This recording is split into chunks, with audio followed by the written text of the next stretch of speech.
All right.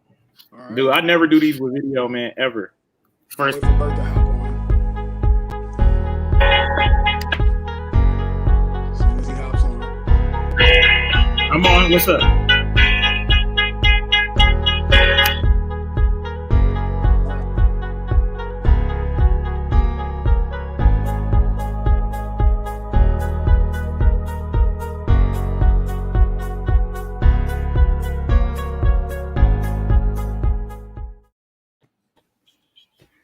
Good evening, everyone.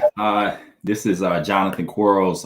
It is definitely a plum-pleasing pleasure as well as a privilege to be here today with my boys. This is going to be a lot of fun, so I'm super excited about it. We're going to get into some very interesting conversations, but I just want to kind of lay the framework before we get started. Man, I've been looking forward to this conversation. Making Dollars While Making Change book launch was last Thursday. And one part of the book, we talk about our circle and the brotherhood and how it's important to really control your space as an entrepreneur, as a game changer, and just as a human being, both professionally and personally. It's so important to have a good support group and a support system. And I always tell entrepreneurs that that's one of the keys to success is a good core of particular men or women, but just your friends. And so today I brought on a few of my boys that some from Flint, some from, and then Jason's from Detroit. But, you know, we all kind of we came into each other's lives in so many different ways. And I'm honored because I think in my best days and even in my worst days, I can always lean on these brothers. And in a way that we're going to really dive into all kinds of different things that usually men don't talk about. So with that being said, I just want to introduce Jason Tinsley, Burton Brown, and Isaiah Oliver. Thank y'all for joining. Hey. And you know, we're gonna act like we together, like in real life. And so before we get started, we always like to, you know, we like to get it started with some drinks. So I'm gonna have JT to start us off. Well, so yeah, before we as we get started, I just want to say, listen, man, JQ Smooth, my little brother from another mother. I want to say congratulations, man, for all that you've been through, for all that you've been doing, for how you've been holding down Detroit, state of Michigan, your hometown Flint, and all that you represent. I want to raise this toast to you and say congratulations on your book and all that it'll bring to you and all that you're going to be able to give and put out in the community with the great words you put in it.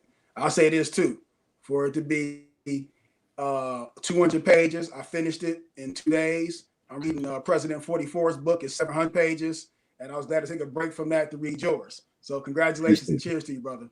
Cheers, brother. I'm sure you know my drink to get delivered, man. I was going to say, you started before us already. My lovely wife is bringing me a beautiful, amazing. There it is. Boom. I got a little Isaiah's favorite right here. Okay. Must be Sprite. No, I'm joking. Well, and so tequila and nayo, I'm sure. Yeah. So I'm actually, I don't know what y'all drinking. I got a little private cast Don Julio tequila. Just trying to do it right. This could be 1942 or it could be Werner's. I don't know. It depends on who's watching. It's definitely 1942. I was over there yesterday. Okay. Nah, I mean, this is gonna be fun, and I think, you know, there's no better way to start off these live streams. I have a few tomorrow. We're gonna be doing some stuff. We're gonna do something with Tavis Smiley. I'm doing something with my parents on Thursday, which I'm really excited about. I'm gonna try not to be too emotional about that because my parents are everything to me, and we're gonna get into some real good conversation. But for the moment and for what we hear today, the way I introduced you guys is the way that I really feel like our friendship and our bond is, because we're not transactional in our relationships. I'm not even gonna talk about the careers that you all have, but y'all killing it in y'all careers. But that's not really what brought us together. What brought us together is, I think, what I heard someone say, VIP, values, interests, and principles. And I think that it's funny because we're all different people, but there's a little bit of me in each one of y'all. You know, Burton, to me, when I think of Burton, I think of very authentic, high energy, and just good spirit. think of Isaiah. Isaiah is very strategic, methodical. I love the way he thinks. And I think a lot of times before I even like make a move, I want to like run it by Isaiah just to figure out like, okay, am I thinking about it right? And then you get my big brother, Jason Tinsley, is also my neighbor, and the godfather of my kid, who is literally the person of perspective and point of view and just wisdom. And so I feel like I have everything I need in this circle right here. But let's kind of get into it, because we got a lot to unpack today, and we're going to be informal about the way we move. But I think the first thing is when people are thinking about your circle and people are like, I want to, it's always a challenge to really find someone you can trust, someone who's loyal, someone who can actually be a good friend, because not everyone knows how to be a good friend. I'm curious to know from you all, and I'm not going to call anyone out, but just anyone kind of join. How did we get together? Like, what is it? Like, what are some things that you find in real, true friendships that allows you to, be open to want to actually invest the time and energy in this space?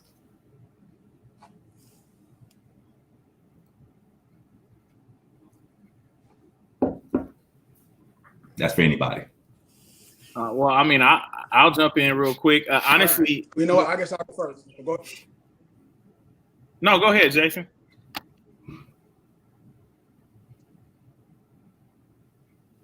No, I'll just say this, and we talked about it, when we kind of chopped it up yesterday.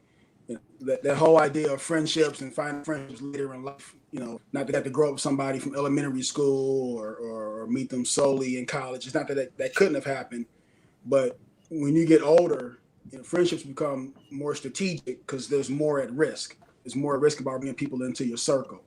And what I found throughout life is that it's not about taking advantage of people, but it is about being able to use and leverage people to bring out the best in yourself and the best in others. So, you look at it like the Marvel comic books, right, where they all come together, or DC Comics, the Hall of, the Hall of Justice, where they all come together because they have special, unique skills that when you put it all together, they take on the world. They can help others with family. They can do things in the community. That's what I look at, and that's something you've been good at, or bringing people together. And your book really touches on that a lot.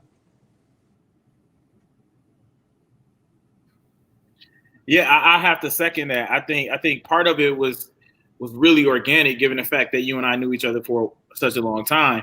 How do we meet, Bert? How do we meet? You want the world to know we was in Taibo together? No, Master King. Like, seriously, man. Like, you don't want no problems over here. But you don't want no problem. You don't want no problems. But no, yeah, man. Young, went to karate, man. I think about 8, 7, like real early. And honestly, man, it's crazy about that whole. We could just start there. That whole King's Karate thing, man. It is something that a lot of people probably really don't understand, but it was a cultural deal, right? You had a black dude teaching martial arts on the north end of Flint, literally to kids who probably only saw the stuff in karate movies, didn't understand the discipline on it. And what's the first thing we learned, JQ, in karate? How many what in a day? How many hours is in a day? How many minutes in a day? Oh, minutes. I'm sorry. 1,004. You messed the whole layup up. 1,440 minutes in a day. That's what he taught us. Well, I remember the first time I went in, that was the first thing he talked about. What are you doing with the minutes you have in a day? And honestly, since then, it's been what it is. I don't want to go ahead. I know you about to say something, Z, because you was making jokes. Yeah, no, I wasn't about to make jokes. One, I just love the fact that you all knew each other for so long, and then you develop a relationship. And I think just building on that, it's interesting. I don't envy folks, but I do. I guess to a certain extent, I do envy people who are able, really young in their lives, to develop relationships, strong, lasting relationships. Because, we all know this. Relationships develop at the speed of trust, and trust takes time. And time is the one thing that we don't have a lot of. As kids, we kind of put into these cohorts where we can develop relationships and then kind of build them over time. But as adults, we're really prioritizing our time between work and family and faith and personal time, right? And so when, you got to find those moments that really bring people together and accelerate that learning and growing process, that trust building process. And I think that's what happened with us. The JQ and I knew of one another in high school. We knew each other pretty decent in college, but he was at FAM and I was in Central Michigan, thousands of miles apart. But there were things that happened in life that brought us together and accelerated that process, that trust building process. And we were able to build on that trust and really formulate something that's crazy. I mean, I've got 4 kids. He's got 3. He working on Nah. said, nah, dog. And he got 4 this book. You know what? That's real. But Yeah. like, I mean, the process that you build, I mean, it takes time. And then sometimes you can just hit those moments that accelerate it. And I've had that with you, Bert. I've had that with you, JQ. And so it's like, hey, how do you count those moments and take advantage of those moments to accelerate the trust building process? That way you have something worth savoring, something worth holding on to with the person. And that's a good point, Zeke. Like the idea of trust. Like, let's talk about that, because I think what makes the circle really tight is the number one is trust. You got to be able to trust the person. Talk to me about trust, and at least in our bond that we have, or what you look for in relationships, because obviously trust is something important, because you don't have time to be wasting. You know, like you said, we have responsibility, we have jobs, we have families, and the time left over, like, we're really picky about who we want to spend it with. Man, people want you to narrate that shit. The reality is, man, like, I trust you enough that you said JT is the man. I'm trusting JT's in the man until he proves otherwise. Like, in other pieces of my life, is like, hey, man, you prove it first, and then I believe it. In this case, I trust you so much that he doesn't have to prove it first. Sure. He gets it because you said he gets it, and then he gets to lose it. And I don't think he ever will, because I trust you enough to know that you've been rocking with him the way you've been rocking with him, so I can do the same. So we got to go pick him up. Tough situation. Let's roll. If it's just me and him and you ain't nowhere around, I'm trusting you like you, JQ, because he trusts you, right? And I think that's what we got to do. And that's how you got to narrate it. How much do I trust you? I trust you that much. I trust you enough that if you say it, I believe it. Facts. No, that's. I think part of it too is. Why is? Oh, go ahead. No, go. Oh no, I was gonna say I think part of it too is that trust is shared interest, but also shared ambition, right? I mean, I trust you blindly because I know where you want to be in life is where I want to be. You know what I'm saying? So like going into a thing, it's different when you get in a car with somebody. Dave Chappelle had the best skit in the world when he was talking about on a show where he was saying, man, you know, you have this car of all of these interests. I'm not gonna tell you what interests are. I'm not gonna ruin the joke for everybody. Mm-hmm. But you got all these interests in one car. They're going somewhere, and everybody wants to go to that place. I feel like it's the same thing when you find people, specifically adult men, that want to get to a place. You like, shit, if he driving, I'm rolling. I'll drive if he want me to. You know, we all in that sort of context of ambition as it relates to our community. Like really, that's really where it starts. I think and Isaiah talks about this all the time, core values. Like, we share the same core values, right? And having that allows us to have a level of trust that otherwise wouldn't be there. Well, JT, you want to? No, just, I mean, I don't want to piggyback it, but it's true, right? I mean, we're at a point in our life, if you trust the people that you roll with, and they'll bring good people around you, and that creates good energy, then it creates positive inertia that you can just get stuff done. And you know, to Bert and Zeke's point, man, when you put that group together, you can begin to do stuff pretty rapidly. And I've been around people who like to vacillate and not get stuff done because they want to check the other person up and down, see what they're about. It's like, well, I wouldn't have brought you here and put you in this space with this other brother if I thought we had to do that, and then we don't get anything done. So, you know, I think it's crucial and critical that if you want to really build coalitions, if you want to really, build communities, that we got to move a little faster. This generation definitely has to, because we can't wait for the next generation to pass it down to us. We got to come ready to strike. No question. And so what we're talking about today, a lot of this stuff is in the book. But I think one point, it's one word particular that I've learned a new meaning, I guess, and it's the word vulnerability. And for y'all, this group particular, you understand, and I think 2020 was a very interesting year for everyone. I don't ever claim bad, or I always claim just, opportunities and growth and things like that. But, 2020 was a very challenging year for me in so many different ways. And one thing that I can say, at least what made this circle tighter for me, is that I know that I could literally be at my weakest and lowest point. And can depend on you all. And I'm also big into universal principles and like spiritual consciousness. And the reality is we all function on the same frequency, right? Like I know that we all vibrate the same way, and I think that just works. But how is it as, because what the world considers, and I'm putting quotes behind it, is this alpha men or alpha males, right? Which, we don't have to necessarily go into that, but this idea of alpha males, which how it's defined, which I would disagree with the way it's defined, but alpha males being people that are very aspirational, people that are organized, that are leaders, that are like, A-type individuals. That's how the world would, if they really understood our world and what we're working in, they would actually say that we are. But in the midst of being a quote unquote alpha male, how does vulnerability play in a part of that? Because the way that it's defined is you're supposed to be strong, and you don't cry, and everything is supposed to be on point. How do you deal with vulnerability in the midst of this kind of world that we live in our reality? I mean, I honestly believe the term itself, and you know me, man, I'm as metaphysical as they get, right? I believe, with positivity, energy, well, when you're positive energy comes your direction, right? But the idea that being an alpha male, being a leader, being a strong individual, that in itself means being vulnerable. I think it's very important that we look at us just in a general sense. I had a conversation, given everything that's going on today with the Capitol and now what happened in Michigan. Hopefully, you won't have no worries now that they banned guns in the Capitol.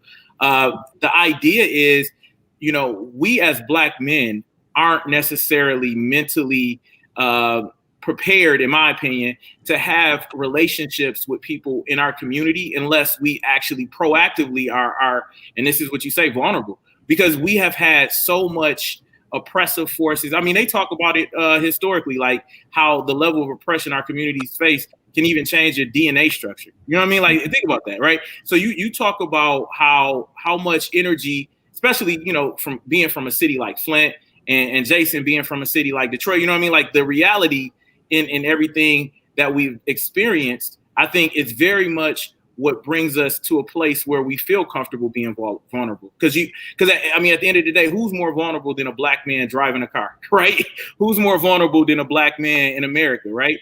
I think that allows us some also commonality, right? Because we know if that car is pulled over, we all going down, so we better be doing what's right. Or in that space where we're all going towards what's what we want in life, our ambitions, we know we can't get there unless somebody else that looks like us has either been there.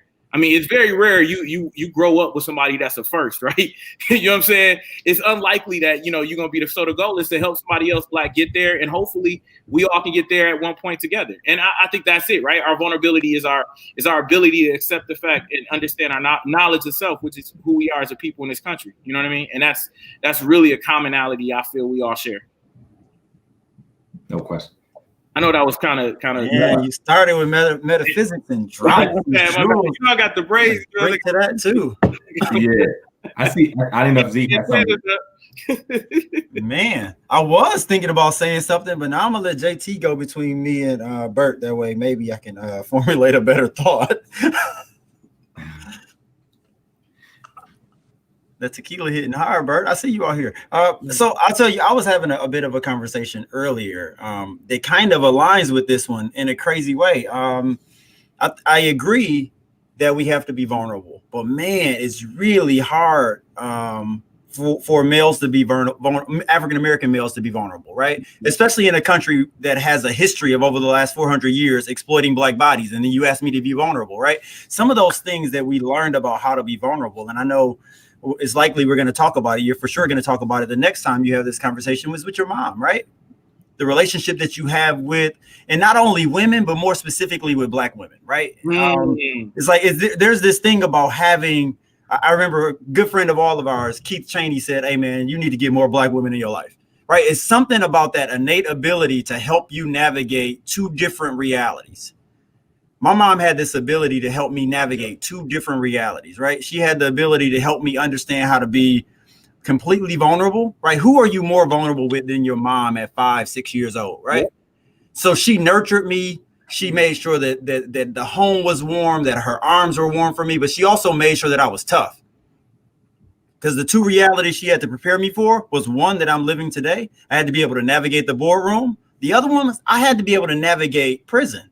Because both of those things were possibilities where I was from, and one was more of a possibility than the other. So my mom had to teach me how to how to tap into my own emotional intelligence, how to be smart, how to be thoughtful, how to leverage other relationships. But she also had to teach me to be tough enough that if I ended up in prison, I didn't get taken advantage of, right? And my mom was doing both of those innately. It wasn't like she planned it. She just knew she had to protect her baby, whether he was in a boardroom or in prison. And that is something that you get by way of a unique set of experiences. Yo, And more likely than none, Black women who raise Black boys in the hood have that innate ability to actually help you to be emotionally intelligent, help you to be present as a dad who is there to nurture your girls, but also bust a motherfucker ass if you have to, right? You got to have the balance of both of those. Yo, okay, sorry. I love the pivot, man. That's what I'm saying. Like, Zeke, you know how Zeke a beast, bro. Should be, right? Don't do that. So this is the thing. So let's stay in this right quick because the dynamics, and JT, I want to get your perspective because I know we talked about this yesterday, but the mom dynamic and the woman, in particular, the Black woman dynamic with raising Black men, whether you have a father in the home or not in the home, is extremely important. The question that Zeke asked me yesterday was like, Jonathan, I know a lot about your father. You talk about your dad. He's your hero, things like that. Tell me about your mom. I really don't know anything about your mom. And as I thought about it, I was like, wow, I never really talk about my mom. And when I'm talking about my mom, what I've learned from my mom is something that my dad can never teach me. I love my dad dearly. I think my dad is the most perfect person, perfect man. But my dad couldn't communicate. My dad was raised, he had, he was the oldest of 8 siblings. And so my dad had to be the breadwinner. My dad had to grow up fast. My dad was picking cotton when he was 12, and my dad was, and I talk about this in the book, but my dad always had to be the man, the father, and the provider. He never knew how it was to be a kid, and he couldn't talk. He had to pay his way through college. So my mom taught me how to communicate. So I didn't even understand, and I actually I kind of feel like I'm going a way that I don't really want to go, but the idea of conflict resolution, right? I didn't understand how to resolve conflict until I was an adult because my mother and father never argued in front of us, right? And so in my mind, I thought that was a good thing because the reality is, when I grew up, I was just like, if I'm ever in a relationship with a woman and we actually getting in a fight, like an argument or whatever, I literally will walk away from it, or I just won't deal with it because I didn't know how to resolve a conflict. I'm not saying arguing and having a disagreement is a good thing. Solely, I think finding that resolution is so important. And that's what my mom has taught me. My mom taught me this conflict resolution in a way that my dad could never. But JT, you talked about just how you are growing up and your dynamics and your mom. And I'm very familiar with your mom. I love her dearly. But talk to me about that. Yeah. No, so it's funny. You go back to the nature versus nurture. Ask the question about why you don't mention your mom. I should say that your mom probably speaks through you, right? Whereas your father had to give you steps and try to teach you and show coach you on how to live as a man. Your mother nurtures you. She kind of impresses that upon you and sends it through you. So a lot of who you are, who we are, who Zeke is, who Bert is, our mothers put that touch on it. And, talking about it earlier with you guys, that's a weird dynamic that I couldn't come to appreciate until I became a parent, until I became a husband. All those things that she taught me as a child, it didn't show up in life until it had to. And then when it did, I go back and it's like, shit, that's what she's talking about. That's what she meant. That's what she was putting on me. And I talk about, the thing about my mom, who is a nurturer and she's empathetic, but she's tough, right? And it's because she had to be. And she raised me and my sister differently, right? Because it was a boy and a girl, and the way she instilled in me as the older sibling and her oldest child, and also in the way she wanted me to be able to respond and react out in the world, she started putting that into me, I swear, at birth. And then if you look at how I move now in corporate America, among family circles, and then I'm gonna go back to the part about vulnerability.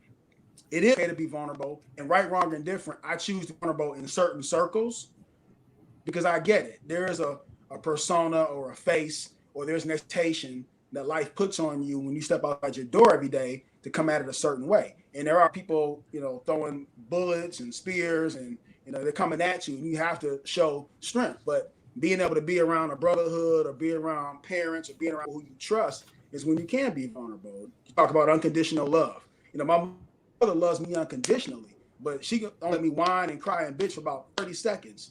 And then she's going to say, well, what you going to do about it? Sure. Right?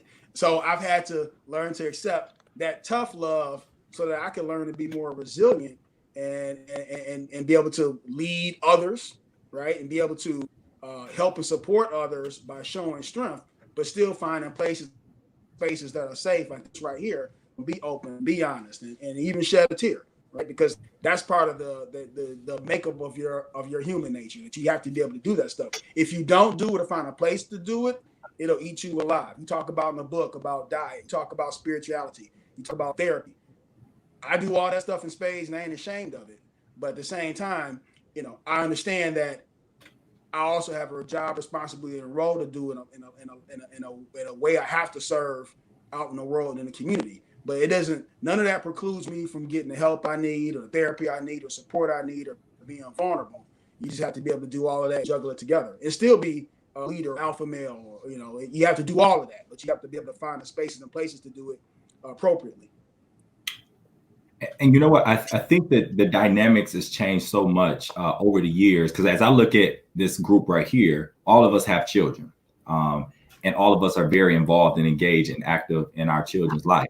And I'm not saying, that the previous generation wasn't, but it's a different kind of thing, because I think it's more a balance of responsibilities, which, you look at what happened in COVID-19, you have households where if there was men and women working, you had most of the time you had women that they would be the ones, not saying half, but they would be the one to make the decision to stay home, to homeschool, stay home to keep with the kids.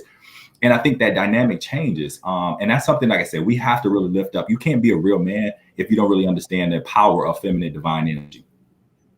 And so, that's one of the things that I learned this in 2020, how to tap into, because I grew up in a house full of men. It was, bless my mom, but it was, it was all boys, my brothers and my dad, and it was my mom, and my mom had to get along, had to get in line with the men. And that dynamic was very interesting. It was these old fashioned values, which, I've learned to evolve in two different ways. But the reality is with COVID-19, a lot of things have changed. And even in our generation, like, I know how involved each one of y'all are in y'all kids' lives. Like, I mean, like, seriously, like it's almost, when I hear men that are like only about their career and not their family, for me, my kids are first, my family always first, everything else follows behind it. And I talk about that in the book. When you talk about this whole idea of game changing, you can't be good in the world if you ain't good at home. And that's one of those things that, man, Dame Dash says it's best. Right. And if Dame is listening, I'm trying to work on something with Dame Dash right now. But I love the fact that he say I hustle for my last name, not my first. Come on. I don't just work so I can just make money and then send my kids on vacations. Like, I'm working so I can the reason why I actually got into entrepreneurship is because I saw when I was working corporate, I was always on the road. And when my first daughter was born, she didn't even recognize who I was because I was never at home. And that was something that I just wasn't used to. I'm used to seeing my father in the home and having my dad worked a lot, but my dad always made it to my basketball game, track, all that stuff.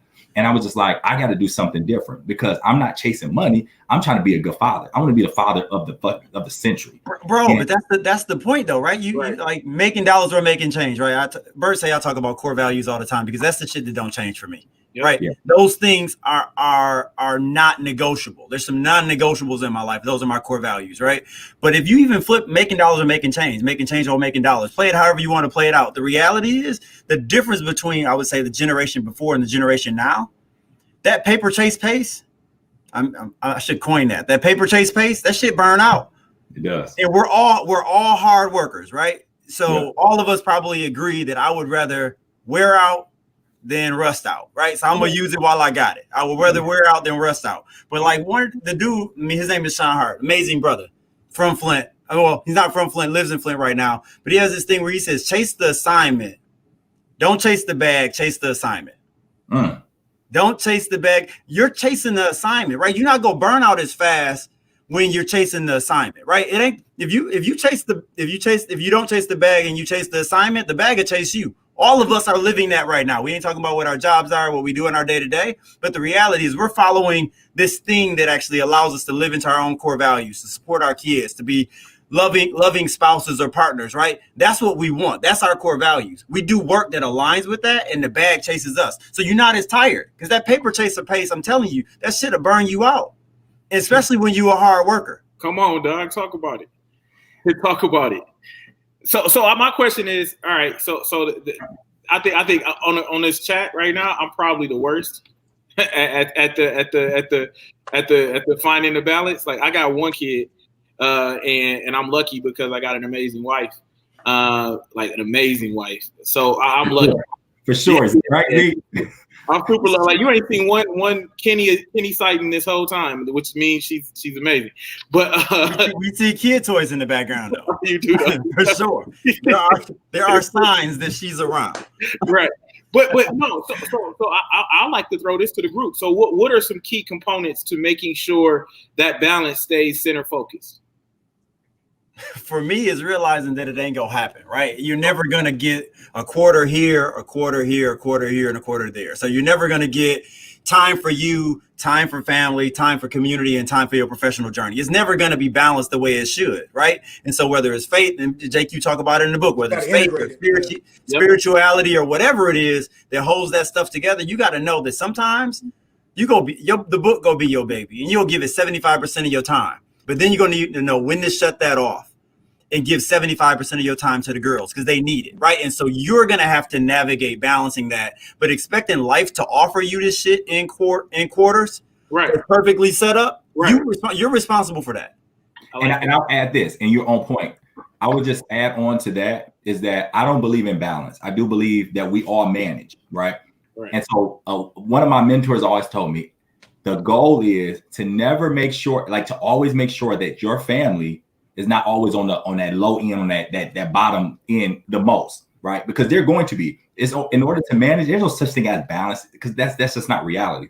But the goal is to make sure your family is not always on the lowest of the totem pole when you're managing that. That's the goal. Every time, and I'm not saying this in a bragging way, every time I get an award or an accolade or something like that, my first thanks is to my family because whatever I was able to do in that space, there had to be compromising on the other end. There had to be, right? Because to your point, I'm managing this, but balance doesn't just happen. So if I'm giving 100% in this space, and it's allowing this space to be elevated, that means there was something I missed, some conversation I missed. Maybe it was the first step, maybe it was the first bottle. I mean, it was something that I missed on the back end, and I need to thank my family for allowing me to be in this space and not in this one. Because in most cases, it's my wife, my mother-in-law, that's who's picking up the slack, allowing me to elevate in these other spaces.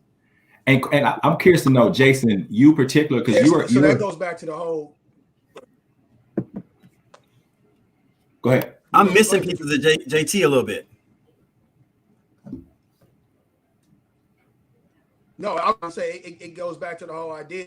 You also got to see examples of it. So when you see your friends, you see your circle, your brotherhood, spending time with the kids, it kind of rubs off on you. You kind of feel like, damn, he's at the game again. He's doing all the right things. We had a friend who passed early last year due to COVID. Marlo Stoudemire, rest in power. He took kids with him to work. He took his kids everywhere. He exposed his kids to everything that he was doing. And that became an example even for me, to make sure that I wasn't missing an opportunity to expose my kids to all that I do. And the one thing that COVID has allowed me to do by working from home is my kids, they may barge in here any second. Like they know what I do. They know my schedule. They get to be a part of my life. And it's now all of a sudden, thanks to COVID, okay to have that space for your kids to really see and experience what it is you do. And, that's something that a previous generation, I never went to my dad's work. I never went to my mom's office, really. That's something that we got to make okay because we're in positions of power and leadership where we can do that. And nobody wants to see, let me be careful what I say on this, but, I know that we can win when we as Black males show that we have our families side by side with us, when we put our kids out in front, put our spouses side by side. That's something we can have to change that narrative. That's something that's not important, that we're not just chasing the bag, but the bag is there for the family, right? So having your family with you so that people can see that this is my wife, and, rest my wife's soul, but, these are my kids, these are our kids, and being able to, walk lockstep in the community and show that this is what we do, and it's not all about the job or the career or the accolades or the persona. It's about family. That's why I do it, and letting people know that is so crucial and so important. And to tie in, because JT, this is a perfect pivot to the next topic. But you talk about legacy, right? Just legacy planning. And honestly, the reason why I wrote the book originally, I wrote Making Dollars or Making Change because a long time ago I realized I was like, I always was frustrated in public education because I've always been an entrepreneur since I was 8. And I wanted my teachers to teach me about real life situations like taxes and credit and like health and wellness. Those things that they don't even teach home economics anymore, like shop class. Those are the things that they used to teach when we were coming up. But like they never talked about, like, I didn't know anything about credit cards and things like that. Like my parents taught me the basics. They like, you have a savings account, and this is how you balance a checkbook. That's all I learned from my parents, and they did the best that they could. It wasn't until college when I started learning how you actually build wealth, buying land and property and investments. I mean, I started investing my freshman year, and I was fortunate to have scholarships to do that. But you speak about legacy, and I know JT, the work that you do. You're always you're trying to get people to build these generational wealth and things like that. That's it. Okay, you want to say something? Okay, I didn't know if you want to say I said absolutely. I was agreeing. So it's this idea that how we start is not how we finish, right? And so it's important to have like mind and people around you to help support you and to be able to talk about things like this. When we get together, we can talk about sports. We could talk about, we were just together like a couple of days ago. We talk about a whole lot of stuff, but we also talking about like how we elevating our kids, because our kids, we want them to be in a better place than we are now. And that means a lot of different things. But as fathers, parenting pre and post COVID-19 is very interesting, right? I'm curious. I want to transition into like being a father in this world that we're living in, where you have the George Floyd, because I talk about that in the book very specifically. The book went through a whole transformation once the George Floyd situation happened, because I talk about collective economics, I talk about collective politics, and how we need to be better organized as a community to make sure that we actually have real power, right? Not just purpose, but power, right? And there's a difference between purpose and power. And so with that being said, like how do we in this world that we're living in, and JT, you have boys. How do you talk to your kids about this reality that we're living in, what they're living in, where you have police brutality and all these social injustices happening? How do you have a conversation? How are we having conversations with our kids? Because we now have opportunity. We're at home all the time, and we have an opportunity and a responsibility. We have a responsibility to be able to now. There's no excuse to say, "Oh, I was on the road. I didn't have time to talk to my kids." No. How are we parenting now as fathers, and how are we stepping up in this world that we're living in? Yeah, so it's tough, right? Because and we're neighborly down the street. We could have did the socially distance at your house, but the community we live in, and the makeup of the community, and they have their friends, their classmates, and they don't all look like us. So we've been trying to create this little bubble here where we live to make sure that we're instilling in each other, and that our Black kids see other Black role models that they may not see on the baseball teams or on the basketball teams, but they see it. And I'll be honest with you, it's been tough because I had to still process and understand all what was happening this summer too. I may have lived it and seen it my whole life, but to have it on TV day after day for the entire summer, it became a lot for me to deal with. And then trying to process it at a level that they understand, and then be able to not necessarily go against what the schools in or what their teachers were saying, but like making sure they understood as a Black male that this is the real, like this is what really goes on, right? And then being able to make sure that they understand that I'm not telling you to look differently at your friends and classmates, but I'm asking you to make sure that you don't discount who we are and somehow get it twisted about what you can come up against out in the world, because you think, well, that's not really you, or don't fall into that bucket. That's not true. When you walk outside this house away from me, you're just another little Black boy. And I have 3 Black boys just like you and your 2 brothers, JQ. So, that same lessons that your parents have instilled in you as you were coming up, I find myself faced with trying to teach that now. But, 16, 13, and 10, those are tough ages to really get them to understand, because their whole world has been, unlike the beginning of your book, they didn't see that. They didn't grow up in that. So it's a whole different shift on how I grew up and what we saw, where we grew up, and then have them out here. It's a different story. It's night and day. But I'll tell you this, I'm thankful that I'm in a position where I can expose my kids to the real and then pull them out of it and give them a lesson on it, as opposed to having to, I've been blessed where I don't have to put them in it and leave them there. I can give them the lessons the way I want to give it. I can take them to a Black church in a Black community in Middle Detroit. We got cousins and families that we spend time, and they can begin to appreciate what Blackness is and then what's not, and understanding that don't let the community or the world or police officers tell you who you are. You define who you are. You conduct yourself a certain way, but you always make sure that you stand up for the of you. And being black, and to be proud of being black, is something that we uphold in this community and in this house and with people like you. So that's my lesson for my three little young knuckleheads. I see a little one behind you, Zeke. Oh, really? Oh, yeah. What up? Oh yeah, that's the homie right there. That's the homie. You want to say hi? You gonna say hi to everybody? Get on. All right, go back upstairs, Mama. Oh no, I think part of it also leans in a little bit on, knowledge itself. Honestly, I hate to say that. I think every gentleman, all four of us on this call, have done the knowledge, right? We know who we are to this universe, and in that space, meaning we don't let the oppressive forces define what black is. We define what black is, and we define what black is in our prospective communities by focusing on things that we know we can achieve and effectuate change, whether it's budgetary items, whether it's things like literal policy agenda items that, for example, when we talk about clean water, the work that you're doing there and the work that Isaiah has been doing there, I think part of the conversation is once you have some, again, going to that same word, core values, you're able to make, sort of an impact, right? You're able to make change and still make dollars. I think one of the greatest lines one of my mentors has always said to me, and it's Woodrow Stanley, is you could do good and well at the same time. Meaning you could do good for yourself financially and well by the community at the same time. And I think you embody that in your conversation for the book. We got another.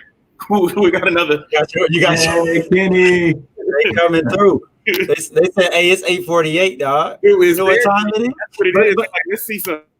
Yeah, but what's interesting, man? I love that. So I have 3 girls, and then I just had a son, my Bobo, right? And the way I approach, so with my first daughter, it was like there was a complete pivot for me. There was a pivot from Isaiah, you got to do right for you. You got to make sure that you take care of you and Shay. In the moment my daughter was born, it was like, man, it's not about you anymore, but it's up to you. To the point you made earlier about responsibility. It's like in that moment, it wasn't about me at all, but it was up to me. And I had a responsibility to make sure that that girl was protected, that I put blinders on her eyes, that way she could see a future and actually see a pathway to it. Like that was my responsibility as a dad, like this idea. And so this is interesting. I treat my boy much like, and this is going to sound weird, but much like a flower, not like clay. So my daughters, I want them to have that grit that you have as a man growing up in the hood. I want them to have that grit. But my son, I treat him more like a flower. Whereas my responsibility to water him more and mold him less. Like it's my job to allow him to be who he is going to be and create a space, a compassionate space. Safe spaces have been co-opted, so I ain't gonna say safe space, but create a compassionate space for him to grow into the man that he's going to be, and then be an example. So don't mold him, but be an example in the way that I love his mom, the way that I treat his sisters, the way that I treat his grandmothers, right? I want to be an example for him, and then just water him that way he can grow into the man that he's supposed to be. But my daughters, very different. I am in a space where it's less watering and more molding, because I think we're breaking through some barriers right now where women are living into some spaces, and we as African-American men have to be the best advocate for Black women. They don't have any. There's some male privilege that we carry into the spaces that we have. And unless you acknowledge that male privilege, you won't think about it. Like as you're raising young girls, it's like, man, there's some things that I want to make sure that I'm embedding in you. That way you take it into those spaces. And so I do raise my kids a bit different. I don't know if that's fair or right, and the girls might not like it, but I'm probably going to be really hard on them, and I'm going to water my flower or my son a bit different while also trying to be an example. And that may not be right. People may not like me in the comments here. We'll see how it play out. You do what you do. Yeah, and so I hate this, but I didn't realize we had a time limit on here. And I'm going to ask everyone, if you have questions, like type it into the chat and we'll try to get to it. But there's one topic I really want to talk about, and I talked very, very explicit about this in the book, and that's men and mental health. Right? I'll be honest with you. I was raised with all men, and this was a place where men don't cry, men don't complain or be emotional. You know, you suck it up and you take it like a man. That's the kind of environment I was raised in, not just in my household, but in the environment and neighborhood I was raised in. So I couldn't afford to show any of my feminine divine energy aspects. You better go lift some weights and have a drink. Exactly. Lift some weights and have a drink. And the thing is, man, like, over the years, I've learned, I've evolved. And really, again, it goes back to the women have helped me to evolve into this who I am now. But I'm curious to like understand, like, how do you all go about, and what do you talk to me about mental health? You know, for me, I see a therapist. I had anxiety really bad earlier this year because for the first time in my life, I was stuck in a house and I couldn't travel. I'm not used to that. And I literally was having like anxiety attacks, which I thought I was going crazy. But one of the things I realized is that mental health. And so I talk about spiritual consciousness. I meditate every morning. I'm very explicit about my kind of habits and the things that I do every day. But talk to me about, what do y'all do around mental health? Because that's important. And that's what when we talk about that kind of stuff. We ain't just talking about, oh, we just saw LeBron James. No, we talking about how you're mental, because I specifically talked about Burton and Zeke. The time actually Burton and Zeke came to Detroit knowing that I was going through some situation, and JT actually walked me off a ledge a few times at late nights and things like that. And so talk to me about mental health, because y'all were the people that helped to keep me from going to jail. And a whole lot of other stuff. But so yeah. I will start by saying one of my mentors gave me this advice. He said, you know, the golden rule states you treat people how you want to be treated. He actually flipped it and said you treat people how they want to be treated, right? Because I mean, I'm not necessarily the most, and you know this, all y'all know this, man. Like I'm a blunt dude, so you hit me with all of the stuff that I need to know immediately, right? And then we can talk about how to compartmentalize, or for that matter, what we do next. But having friends that are diverse and having individuals in my circle that I actually care about how they operate, I treat their opinions, their position, and even for that matter, I even treat whatever information I get without judgment, right? And then after that, I try to do what I think they would best feel is something they want to be done for them. Like, you know, somebody call you and say, I need $100. That's clear and cut. But if somebody call you and say, hey man, you know, this is what's going on, I don't know what's going on. So I'm assume, you know what I mean? Like, all right, let's figure out how to best do for them what they want done for them. And that's really it. And I think people tell you what they want all the time. You just got to listen. But I'll mute my thing from there. Yeah, I think I'm still unmuted, so I'll just talk here. I think one, you rarely throw one solution at a problem and fix it. Like, just in life, and we can throw any number of examples at it. You rarely throw one solution at a problem and fix it. I would say we have to love ourselves enough to know that we are not the answer to all of our problems. And so how do you get more solutions? How do you get more perspectives and engage, right? Because now we're on a search. Once you realize I don't have all of the answers, and I love myself enough to give myself more options than the ones that I provide, now you'll go out on this journey to find other perspectives. And the first place you go land is the people that you trust, the people that you built relationships with over time. That way you trust them to pour into you. And so I'm just thankful, JQ, that we developed enough trust at that time, that you were willing to allow me to pour into you during the time. Just after, I was saying it was like just after you decided, damn, I don't got all the answers. But I love myself enough not to jump off this cliff. And if I'm going to stay, then I ain't got everything I need to get through this. And I think that's what that's mental health, whether you got a counselor or you got a father or a mother-in-law that you go talk stuff through, or you got a wall that you go punch, whatever it is, you've decided that you love yourself enough to do more than just pour into yourself. JT, you want to? No, that's real talk. I mean, mental health is mental health is everything, because if you don't have the ability to have somebody to talk to, I mean, Zeke makes a good point. You know, I lost my wife And that forced me to have conversations with people who are professionals to try to like help me understand like what the journey's like, because it's not a common occurrence.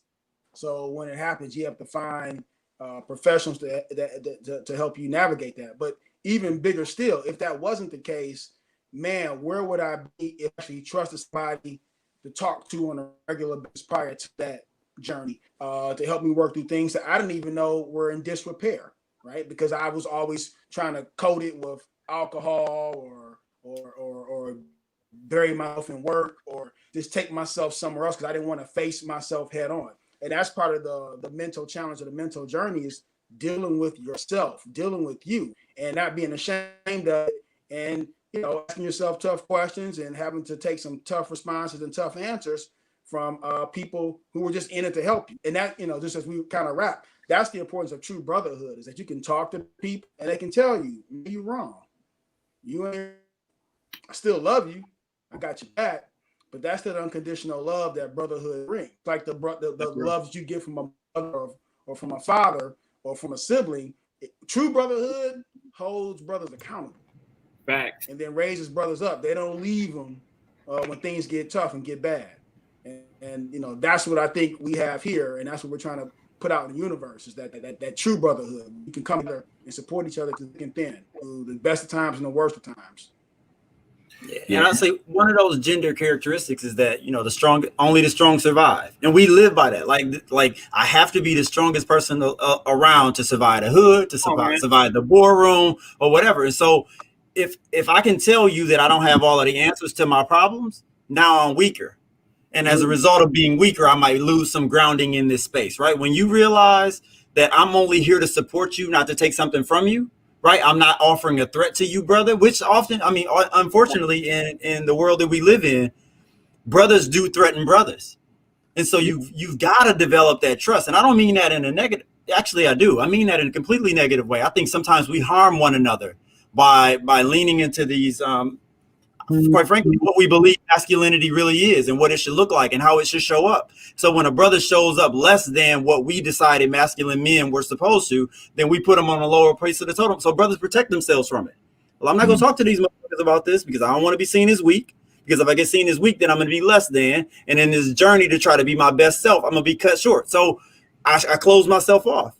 But you got to wait. You got to figure out. First, again, back to what I said a minute ago, man. Once you realize that you don't have enough to give yourself, then it opens you up to a world of possibilities, including allowing yourself to be vulnerable, full circle to what we started with, and to engage brothers in the conversation. And I would say that's why I value you guys so much. Is one, you guys are vulnerable on a whole nother level than I would ever feel like I could be. When I say that, I mean publicly, you guys are accessible to motherfuckers that I would never want to be. so like that in itself for me is something that I admire about. Honestly, man, seriously, y'all laughing. I really admire that about y'all. I think Isaiah had that conversation maybe 3 or 4 years ago. Like, dude, some of the conversations that you have, and to be fair, they're necessary conversations. Unfortunately, I'm not built in a manner to provide insight in those spaces. And to be honest, if y'all weren't there, I wouldn't be here. So like, it's very important that we all have a very significant role to play. I give a great example, JQ, for you. We were on a call with a client you had. And I was very clear about what I was willing to get through to, and you were a little bit more amicable as it relates to the conversation, but yet it worked out for everybody. It didn't just work out for you; it worked out for me. It worked out for everybody involved, and it was because you were able to navigate in a space where you were for real, man. You was really you were able to be vulnerable. You were able to be giving. You were able to and again, like I said, man, our energy, it allows us opportunity because, again, we all play a different role. But at the same time, I think really, again, when you have people that are vulnerable, you got to support them, man. I feel very, very, especially given this climate we're in, very, very responsible to support anything Black. Issa said it best, man. Everything Black I'm supporting just because of how the climate we're dealing with. So that's just a very small example, but dude, again, I want everybody to know I am extremely, extremely proud of you. I know we about to shut down here, man. Proud of you. And y'all go pick up 150,000 copies of my man book. Heavy. Nah, man. So I appreciate it. And like, again, to kind of circle back and to close out with the book, making dollars while making change. The book is not about me, right? So it's a half memoir and it's a half playbook for like game changers. And I define game changers. You ain't got to be an entrepreneur. You can be an innovator. You can be a leader. You can be an organizer.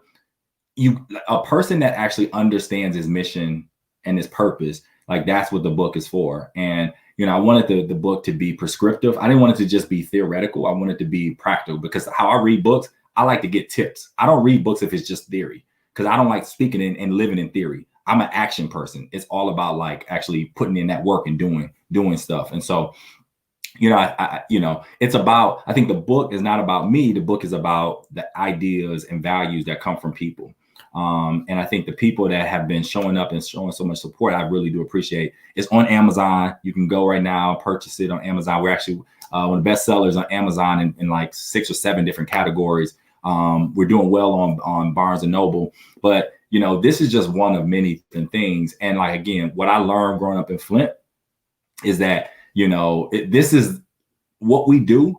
Like we have to much is given, much is expected. And so all of us in our lives, all 4 of us, that's, I think, the thing that's definitely common. We're not just like working. Hey, what did you just say? Definitely what? Common? Yeah, common. So there's another place you could buy this Comma bookstore in the city of yeah. you can definitely go pick it up there. The homie Dorian and Big Time Egypt over there. Holla at you. Yeah. So Black-owned bookstore is the first bookstore that we actually have, and we're gonna be our first book signing at Comma Bookstore in Flint, Michigan. One time for Comma Bookstore and Social Hub, one of the best places in Flint in the world. Dorian and Egypt, the owners that are doing some amazing things, but at the same time, the common thread between all of this stuff is that they're not just business owners, but they also are about purpose over profit, and then understanding how do we create power so we can actually elevate this thing and do it collectively within the community. And the book talks about a lot of that stuff. So check out Making Dollars or Making Change. This is one of my favorite conversations, and I think we have like 2 minutes, but. Hey yo, leave us with an excerpt from the book. Your favorite excerpt. Can you read one? I don't know. Let me see if I have a book. Right, exactly. Man, you put me on the spot. Like you got to remember, man. This book, man. This was So chapter 1, Flint Made is titled Flint Made. I love this quote from Hamlet where it says, "Lord, we know who we are, but we know what we may be. We know not what we may be." And to me, it's like this whole idea of that it doesn't matter where you start, but how you finish. Ooh. So I don't care what city you from. I don't care if you come from, like, I come from very modest and humble means. But the reality is that doesn't make my trajectory. That doesn't tell me where I'm going to be. And so with the idea of making change and creating change, it's important. You can do anything. I had teachers to tell me that I was going to go to jail or be dead because I was doing things that kids shouldn't have been doing. But I wrote a book. I'm an author now. Right. And I'm happy to say that it's all about like having the audacity to like believe in yourself when everybody else doesn't. And that's one of the things that we have in Detroit. That's the thing we have in Flint. We always have a chip on our shoulder because everybody's counting us out. And on top of that, we Black. Come on. And so with that being said, as long as we have that right balance of that masculine and feminine divine energy, and we have our like Keith Chaney said, you know what I mean? Like, I'm probably messing up the quote, but like that's real. Yeah. And so Black women, I just want to honor and lift up Black women because my mom is a beautiful, intelligent, strong, nurturing, loving woman. And there's a whole lot of, I can go down a list, but the Black women actually have held us down, continue to hold us down. And if you look at the old ancient Africans, that's was something that they always, and we need to get back to that. We need to honor, protect our women, Black women. And so let's do that, man. Let's look at this thing and let's purchase the book, Amazon, Barnes and Noble, Making Dollars or Making Change. Thank you all so much for coming on. I appreciate y'all, man. This was fun. tomorrow we're gonna be 8 o'clock tomorrow. All of YouTube, Facebook, and like Facebook, LinkedIn, and YouTube will be it'll be a one-on-one with Tavis and myself, which will be very interesting. Tavis is gonna be asking me some questions, and I'm kind of nervous because that's like my big brother. And so we're gonna talk about some stuff. I've known Tavis since I was 17 years old. Yo, I already got a question for you, man. I want to know what's up with the State of Black agenda, baby. Making dollars while making change. Super dope. Hey man, completely. I'm excited about the opportunity to be here. I'm also excited about everything that's in front of you, man. I'm excited about what we all are doing because we got stuff that we like. Isaiah, I mean, well, I wish I could go more into, but we said we were going to talk about the professions, but Isaiah's played a huge part in one of the companies that I'm an owner of, Quartz Water Source. We have a donor advised fund through the organization that he runs, Water to the People, the Community Foundation.